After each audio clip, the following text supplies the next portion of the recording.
right. Right down from Campese's. If you look, there's Campese's right there. Right down the road is the Ridgely movie house. Now, they also turn that into a church on Sundays, but it's also a punk rock venue. It's pretty cool. They used to have a group called the Paradox Church, but they bring in punk rock shows now. So I do a lot of running around and hiking. I'm going to try to do more reading. So I'm going to pick up these Fort Worth Weeklies and read about Metropolis and eats and drinks and stuff. And also read about art. And they have an art section. I've been in this several times as an actor. But I'm going to read about Campese's. You can see Campese's. There's a guy eating spaghetti on the wall. It's a framed photo. That's the owner. There's a photo, a black and white photo to the right. Beautiful lady on the wall. And she is the owner's wife. So it's a family-owned restaurant as well. Whether they were involved in the mafia, I don't know, but the Campese's name is what they're talking about in the article. I don't know for sure if they're talking about the restaurant. They're talking about the Campese's.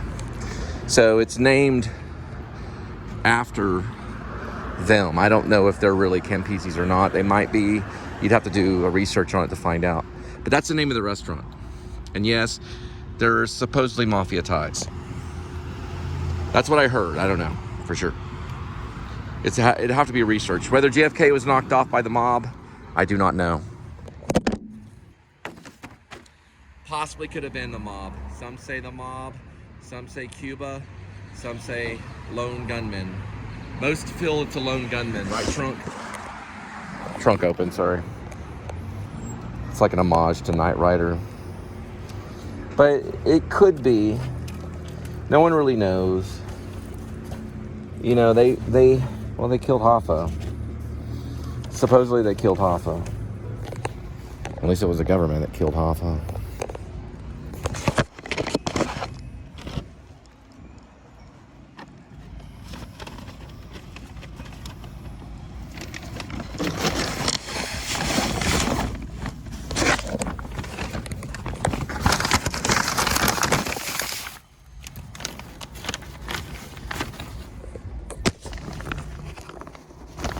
I use these bags. They're thermal. They keep the heat in. They are for Grubhub, but this is for Runner app. So I no longer work for Grubhub, but I still use their bags. I just want to make sure you know. GH is Grubhub, so I don't work for them any longer. But I do work for another app. It's called the Runner app. All right, we're gonna pass by Ridgely. It looks like you got a big crowd tonight on Sunday. It's probably a church crowd. And they got the taco truck. That's where I saw Bad Lieutenant, My Own Private Idaho. I did see Brothers Keepers, a documentary. I saw a lot of stuff there. Naked Lunch with Peter Weller. That was a good one. My gay drama teacher took me to go see it. Gus Van Sant, My Own Private Idaho. I saw My Own Private Idaho with Jennifer Quarles. It was one of our first dates. We went to a River Phoenix movie. We ended up hitting it off for about a year, and then we broke up, and then we got back together about 6 months later. Well, maybe 3 or 4 months later. And then we tried for another 6 months, and then we, broke it off within the 2-year period. And then she ran off to Austin, Jennifer Quarles. She's an artist. She does concept art. Mostly like moldings. I guess you call them moldings. They're like clay moldings. They have stuff written on them. She sells it. You can find her on Facebook under Jennifer Quarles. I think it's Quarrles. Jennifer's normal spelling. She's a good artist. She's trying to sell her artwork. And she used to have her own website. I can't buy any right now, but I might buy some later.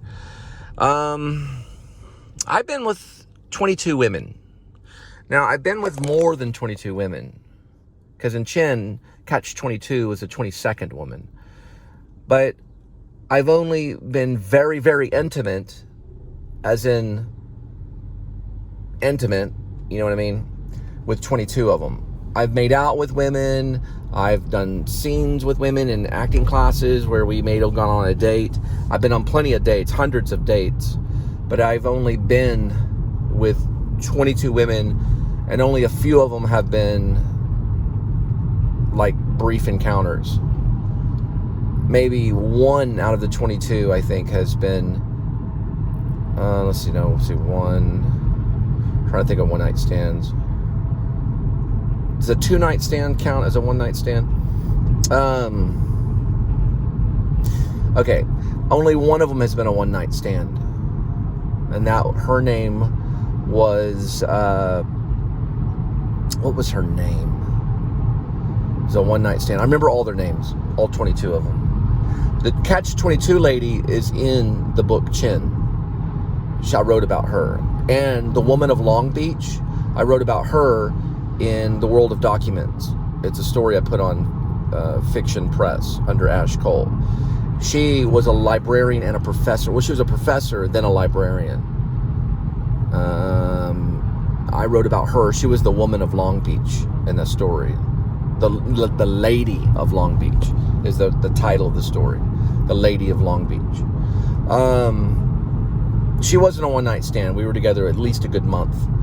A relationship for a little over a month, and she helped me get to New York City from Long Beach. I even flew out of Long Beach Airport to New York City. But I'm trying to think, out of all 22 women that I've been very, very intimate with, only one night stand, and I'm trying to think of it right now. Probably Michelle. Yep, it was Michelle. I was 16, and I don't even know her age. I don't know how old she was. I never got her ID or anything. But I was 16 years old. I think she was probably going on 14. And I was 16. So, we're not quite an adult. We were both underage. But her name, that may be a story I write. Her name was Michelle. I don't know her last name. And I had already been with one lady named Carly Nelson, who was a punk rock lady. She had a white mouse, or a white rat. She had a white rat that she kept in a cage. And she was a punk rocker that liked Sid and Nancy. She'd call me Sid. She was the one I lost my virginity with at her grandma's house when her grandparents were like on vacation or something like that. Or maybe they were there, I don't know.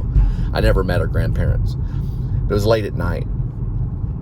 We were together, I think, only 2 times, but we dated for about 3 or 4 months, I think.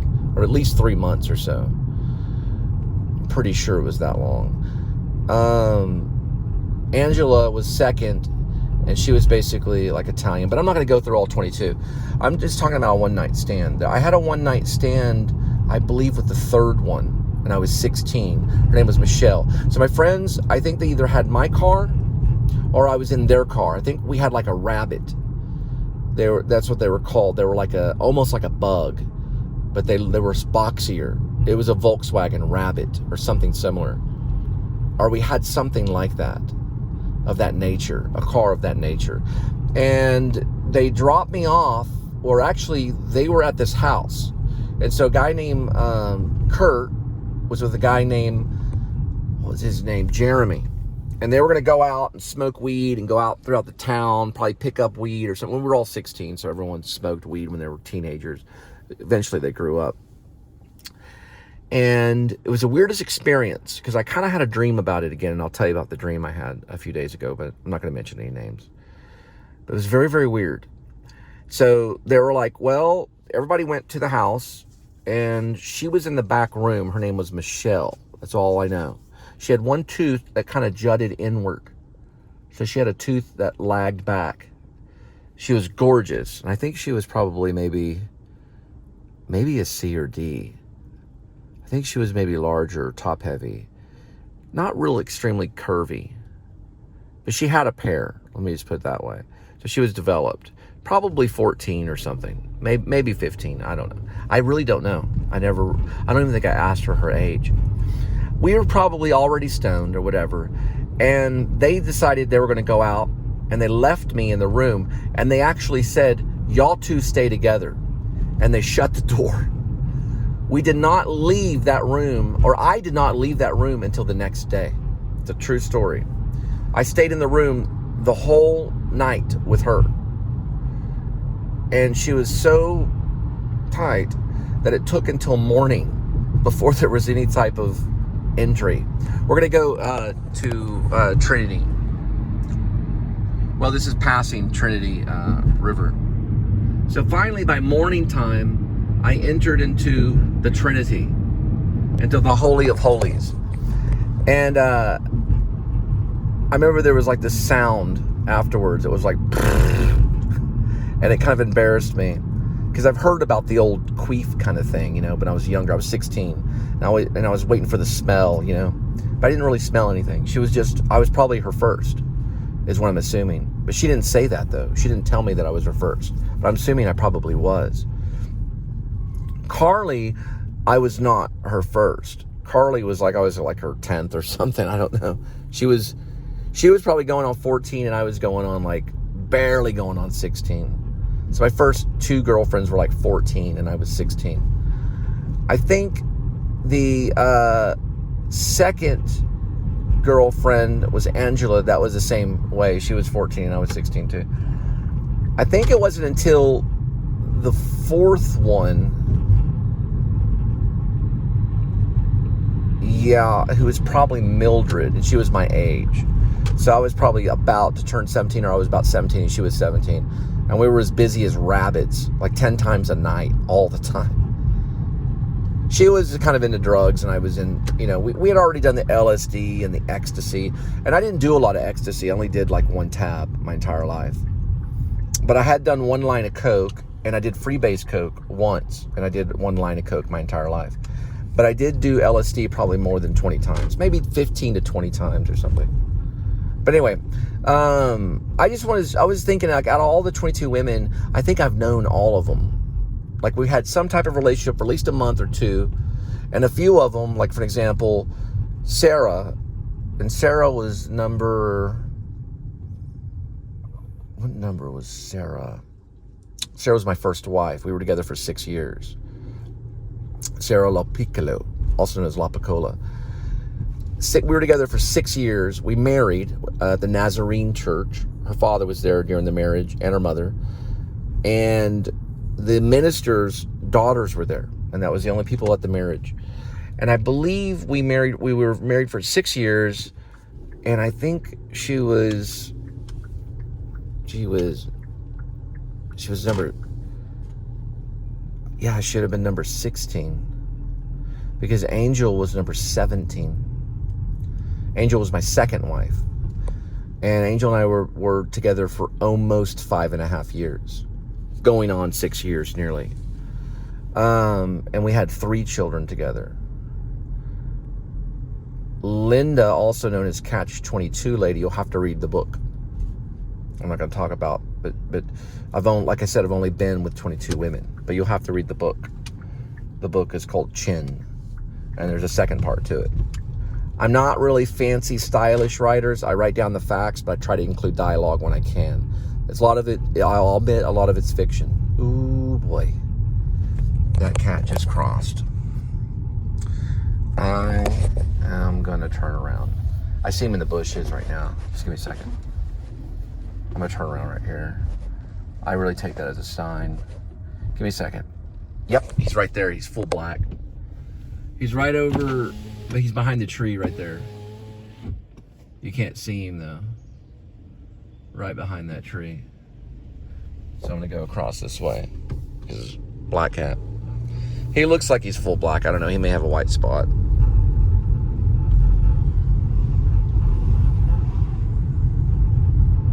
It kind of read my mind. It didn't have me go down the same road.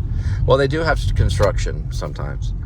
But that's the only thing that gets me, is why would a black cat go across my path, is my question. I know it happens. But why? Why would it be a black cat, not an orange cat or a yellow cat? That's the reason I avoid it. I don't care about the ladder thing. I'll walk under a ladder. I don't have any other superstitions. My only question is, why did the black cat cross the road? Is it for me to pass? Is it for me to be the interlocator? You know, the one that crosses.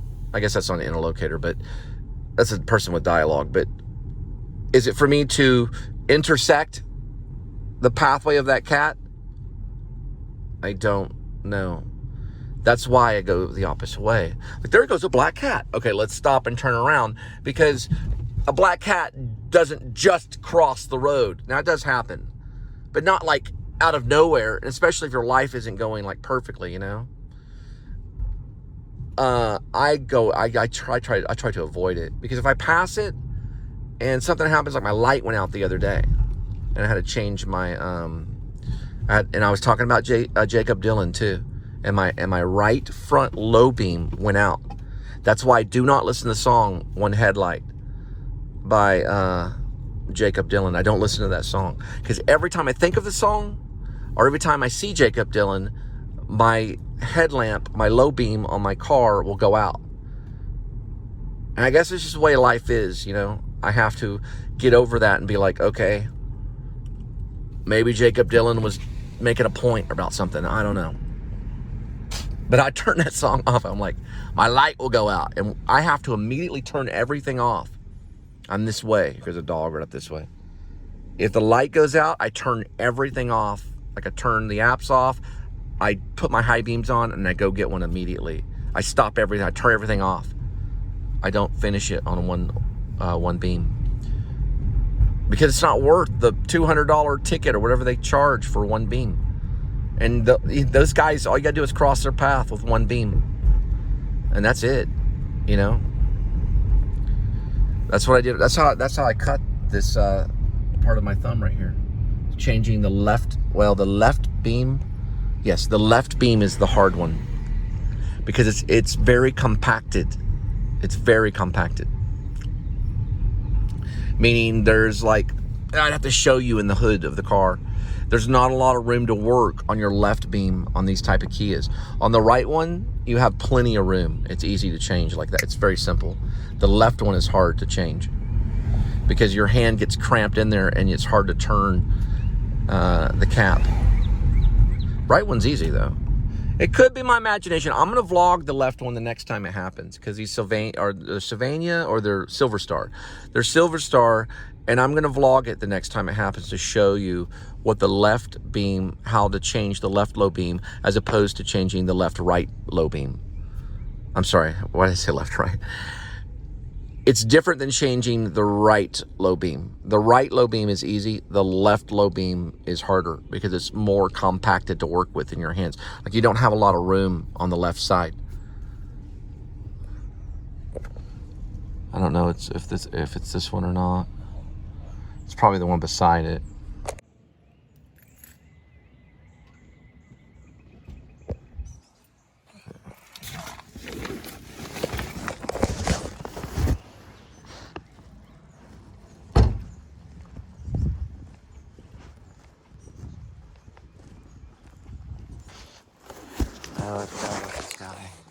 He's got a beautiful yard.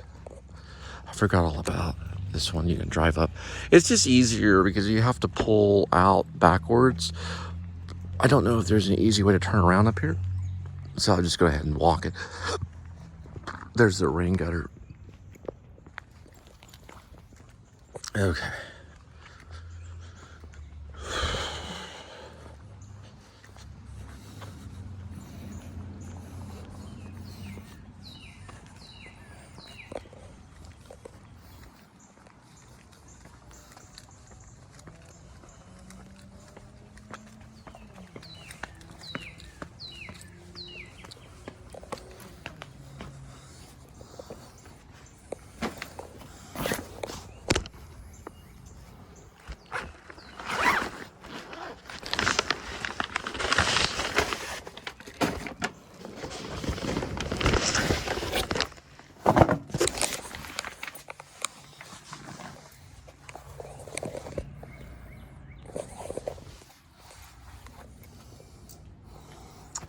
Hopefully they'll get it.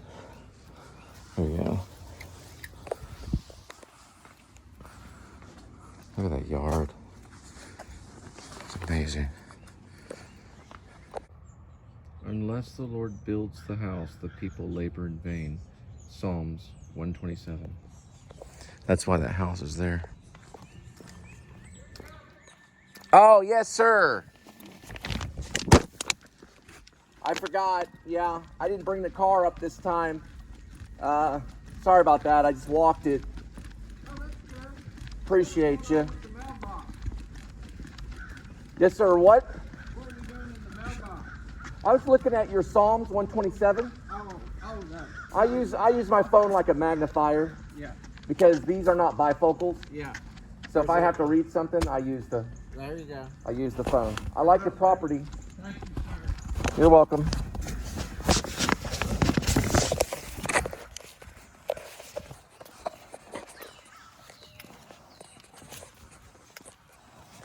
Every time he hands out a 20, guy's nicer than my grandpa.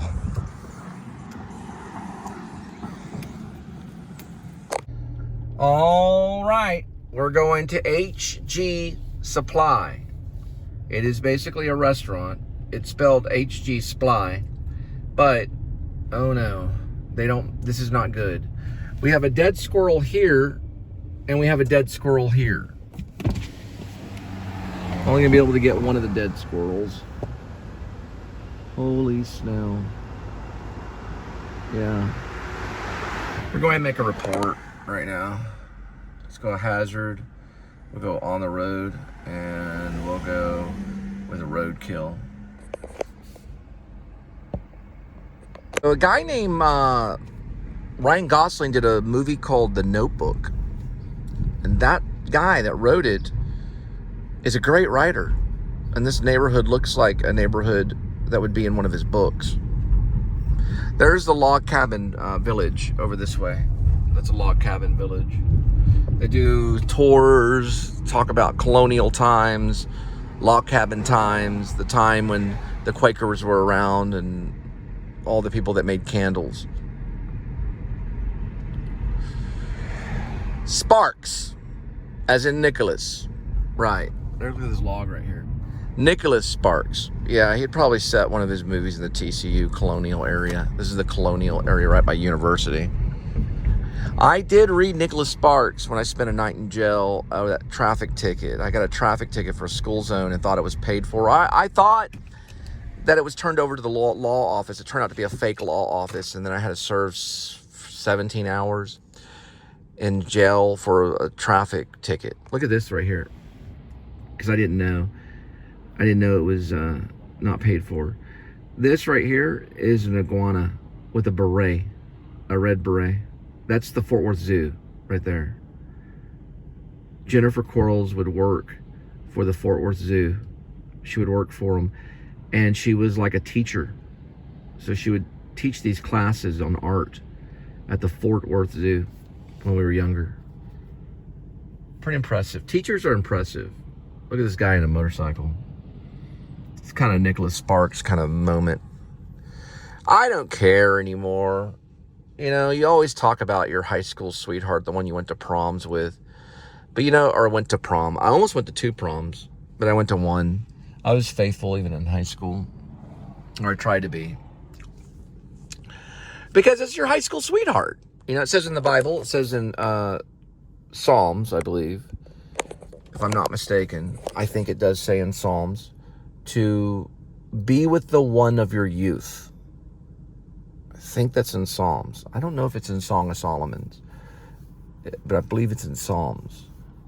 It may be in Proverbs, but I'm pretty sure it's in Psalms. I think it may be Proverbs. I'll have to find it somewhere in the Bible. It might be Proverbs. But it basically is saying that you are to be with the one of your youth. You are to love the young one that you were with. You meet your love in your youth, and you are to be with the one of your youth. It does say that. You're not to go out and try to fill old wineskin with old wine or any type of wine. You always fill the wineskin, you always fill the wine, or you pour the wine into new wineskins. You don't pour wine into old wineskins. Does it make any sense? Now, Harold and Maude, which is a movie by Hal Ashby, tried to make sense out of that. And it became like this crazy movie that was about insanity. It'd be insane to try to pour wine into old wineskins. It would just be insane. You have to find the new wineskins. It's the right way. And you wait and you be patient. And God will provide. I promise. God provides. I'm going to turn this off so this is not yapping. But I'm giving you everything on West Bend. This is the West Bend shopping area. They've got everything here. They even have a Shake Shack, a Tyler's, which is like camping and clothing. It's more like clothing. And then right over here on the other side of Shake Shack, which is Shake Shack, is Sweet Green. Spring, summer, fall, and winter. Right here. Spring, summer, fall, winter. And that's Sweet Green. Sweet Green. I was watching last night some stand-up comedy with Steve Martin. He plays this absent-minded waiter. This guy takes his wife out to a fancy restaurant. And Steve Martin plays the absent-minded waiter. So he can't remember anything at all. He doesn't even remember putting the glasses down to pour the water in the glasses. So he just pours the water on the table. He has like zero memory at all. He's called the absent-minded waiter. It's pretty crazy. We're gonna get a shot of you bet the Trinity River. Look at that little bird. I don't want to disturb it. When I get out, he's gonna fly away. I gotta make sure I get everything before I get out right here.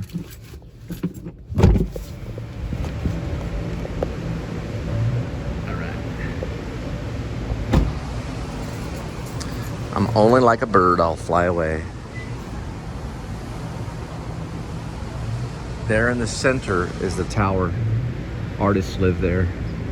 Looks over University and the zoo. And this is the Trinity River. It's beautiful.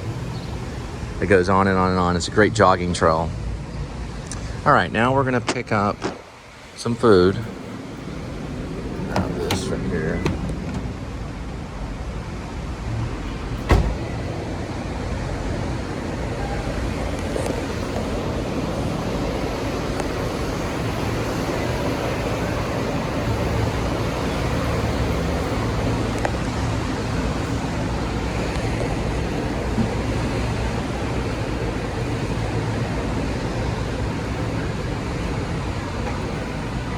And this is where we get into music. I agree with this, but I know people like to, I don't know. I don't agree with it, but, I don't know. What am I supposed to do about it? I just think it's better to look for sobriety. Maybe every once in a while on a blue moon you can have a drink, but get it under control,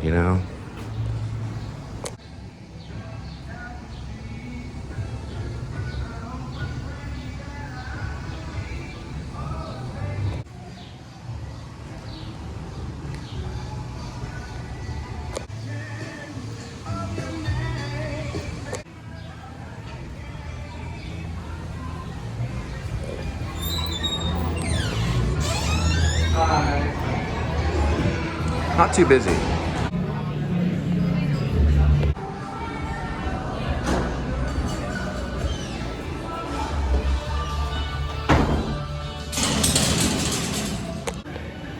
Got copyright in the distance, so I'll be talking over. Havana, Cuba is 1128. New Orleans, 470 miles. Downtown is only 2.5 miles. New York is 990 miles away. I think Maine is close to 2,500. First Street, Napa, 1450. Tokyo, Japan, 6,460 miles, or wait, 6,464 miles. Los Angeles, 1,205. Los Angeles is 1,205. That's nothing. Maine is like almost 3,000 miles. You could probably make Los Angeles in one day. If you did like a 24-hour, that guy just told me, go back to the actor's studio. I would go back to the actor's studio, I would. Trust me, I would. They kicked me out though. Anyway, 1,205 miles is Los Angeles. And I don't care if I get mixed up in the shuffle. I don't care, I'm okay with it. Getting mixed up in the shuffle is good enough for me. And if they unshuffle it, then it's God's will. That's why I say, just leave it over to God. We got microphones. So where I'm walking right now is the Trinity River in Fort Worth, Texas. I just know the river goes long, long, long ways, and you could probably run a couple marathons on the amount of time it would take to get from one point of the river to the other point.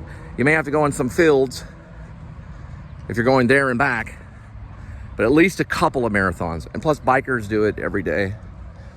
I only do 5 miles a day, sometimes 4.9 miles. I think today I went around a certain block twice, which would bring me to 5.1 miles. I want to talk about Linda. So Linda Gray is an alcoholic.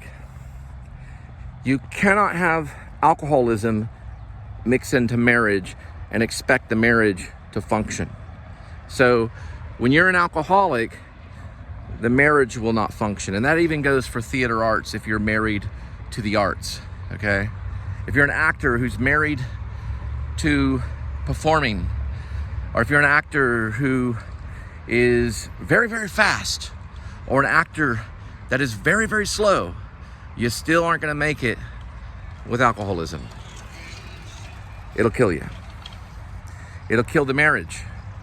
It'll kill the children. It'll kill the church, okay? Alcoholism kills the marriage, kills the children, and it kills the church.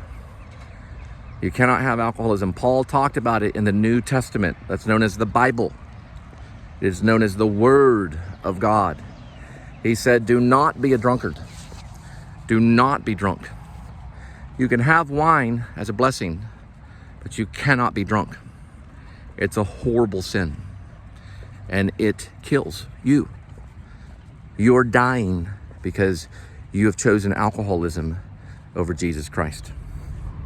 You have chose alcoholism over the kingdom that was offered to you. You were given the key to the kingdom, and you blew it because you like to get snookered, have a little bit of that hot damn, or whatever it is that you're trying to drink. The liquor, the vodka, the beer. And every once in a while you had a problem with vodka or the hard stuff, but it was 15 beers a day, killing you and everybody that you know. And God does not like that. We're gonna look at this thing under this bridge right here. Actually, you know what? Yeah, it's called University Drive. It's kind of pretty.